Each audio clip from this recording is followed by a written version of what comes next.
Assalamualaikum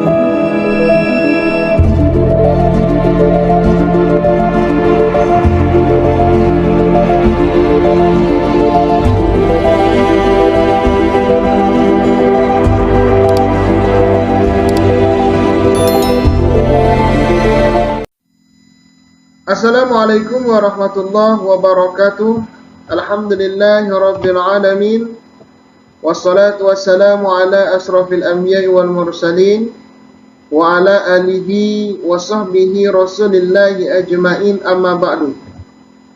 Materi kita pada kesempatan ini adalah asas-asas kewarisan, ya.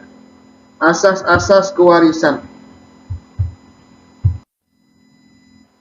Dapat kita lihat bahwa asas-asas dalam ilmu kewarisan yang pertama adalah asas ijbari, ya, asas ijbari.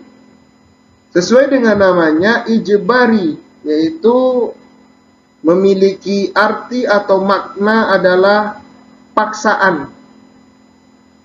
Maksudnya yaitu melakukan sesuatu di luar kehendak kita, ya. Melakukan sesuatu di luar kehendak dan keinginan kita. Yaitu peralihan harta dari orang yang mati kepada ahli waris berlaku secara otomatis. Ya, berpindahnya harta dari orang yang mati kepada ahli waris secara otomatis menurut kehendak Allah Subhanahu wa Ta'ala, tanpa adanya otoritas atau campur tangan dari pewaris ataupun dari ahli waris. Sudah ketentuan Allah yang tidak bisa ditawar-tawar lagi. Itu yang disebut dengan asas ijbari. Dalam asas ijbari, yang berpindah itu adalah jenis harta, ya, kemudian jumlah harta, dan orang yang akan menerima harta tersebut. Ya, ada 3 yang akan berpindah. Yang pertama jenis harta. Jenis hartanya apa saja yang ditinggalkan oleh yang mati atau yang meninggal. Kemudian jumlah hartanya juga akan berpindah. Dan yang ketiga, orang yang akan menerima, ya, juga akan berpindah, ya. Baik, kita lanjutkan kepada asas berikutnya. Asas yang kedua adalah asas bilateral, ya. Asas dalam kewarisan yang kedua adalah asas bilateral. Apa itu asas bilateral? Seseorang menerima hak kewarisan dari 2 pihak garis kerabat. Ya, seseorang menerima hak kewarisan dari 2 pihak garis kerabat, yaitu kerabat garis keturunan laki-laki dan juga garis kerabat keturunan perempuan. Ya, jadi seseorang itu bisa menerima warisan baik dari pihak laki-laki ataupun dari pihak garis keturunan perempuan. Maka dapat kita lihat, ya, menerimanya seseorang harta kewarisan, ya, yang pertama bisa kita lihat dari garis kekerabatan ke atas, ya. Garis kekerabatan ke atas itu biasanya ayah, kemudian ibu, kemudian di atasnya lagi kakek, nenek, dan seterusnya. Jika garis kekerabatan itu ke bawah, ya, garis kekerabatan itu ke bawah, anak, ya, anak laki-laki ataupun anak perempuan, kemudian ke bawah lagi cucu laki-laki atau cucu perempuan, dan seterusnya. Kalau ke samping, kalau kekerabatan ke samping itu saudara, bisa saudara laki-laki atau saudara perempuan, anak saudara, baik laki-laki atau perempuan, dan seterusnya. Itulah yang disebut dengan asas bilateral. Seseorang menerima hak kewarisan dari dua pihak, baik garis kerabat laki-laki ataupun garis kerabat perempuan.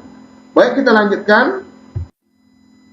Kemudian yang ketiga dalam asas pewarisan itu ada yang namanya asas individual, ya, asas individual. Individu, ya, pribadi, ya, perorangan. Berarti dapat dibagi untuk dimiliki oleh individual, ya, harta warisan itu kemudian dibagi untuk individual, untuk perorangan, ya, tidak untuk kelompok.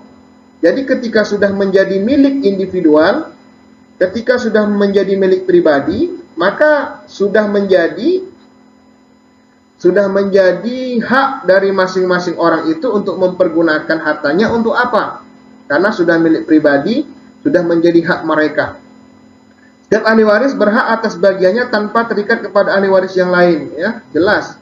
Dia tidak terikat dengan ahli waris yang lain. Ketika jatahnya segitu, kemudian sudah dibagikan dan diambil, maka itu menjadi hak mutlak baginya. Harta itu mau dikemanakan, mau untuk apa, itu sudah menjadi hak miliknya, seperti itu. Ini yang disebut dengan asas individual. Kita lanjutkan lagi.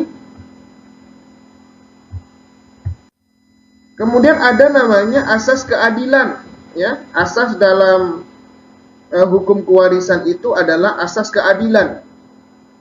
Asas keadilan adalah keseimbangan antara hak dan kewajiban, dan keseimbangan antara keperluan dan kebutuhan dan kegunaan, ya. Tapi ada mengapa laki-laki itu mendapat 2 banding 1 daripada perempuan, ya, dalam satu ayat laki-laki itu mendapat 2 bagian daripada perempuan. Perempuan mendapat 1 bagian. Apakah itu sebuah keadilan, ya? Nah, maka ada pendapat yang mengatakan laki-laki itu adalah kepala keluarga. Laki-laki itu adalah kepala keluarga. Dia tidak hanya untuk memenuhi kebutuhan dirinya sendiri, namun dia akan memenuhi kebutuhan keluarganya, istrinya, anaknya, ya. Makanya ada yang mengatakan wajar jika laki-laki itu mendapat bagian 2 daripada perempuan. Sementara perempuan bukan kepala keluarga, tidak berkewajiban untuk mencari nafkah, dan yang mencari nafkah adalah suaminya. Tapi perlu diingat bahwa tidak selamanya laki-laki itu mendapat 2/1 daripada perempuan. Dalam surat An-Nisa ayat 11 itu, seorang ayah dan ibu itu dalam satu kondisi dia mendapat 1/6. Ayah 1/6, ibu juga 1/6. Itu dalam surah An-Nisa ayat 11. Kemudian di ayat 12-nya, saudara laki-laki dan saudara perempuan dalam satu kondisi mereka memperoleh hak yang sama, 1/3 atau 1/6. Artinya 2/1 untuk seorang laki-laki dan 2 untuk laki-laki dan 1 untuk perempuan, itu bukan aturan yang baku. Karena dalam satu posisi lain laki-laki mendapat bagian yang sama dengan perempuan, seperti yang disebutkan tadi, ketika posisi ayah dan ibu atau saudara laki-laki dan saudara perempuan, mereka mendapatkan hak yang sama. Itulah yang disebut dengan asas keadilan. Kita lanjutkan lagi. Yang kelima adalah asas akibat kematian, ya.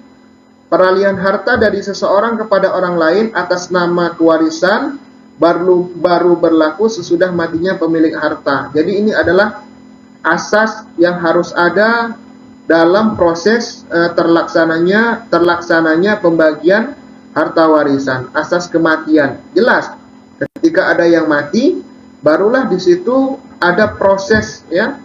Ada proses terjadinya kewarisan, dan kewarisan baru bisa dilaksanakan ketika ada salah seorang yang meninggal. Baik, mungkin itu saja asas-asas kewarisan, ya, yang bisa kita ambil pelajaran. Mudah-mudahan bermanfaat dan bisa dipahami. Terima kasih. Wassalamualaikum warahmatullahi wabarakatuh.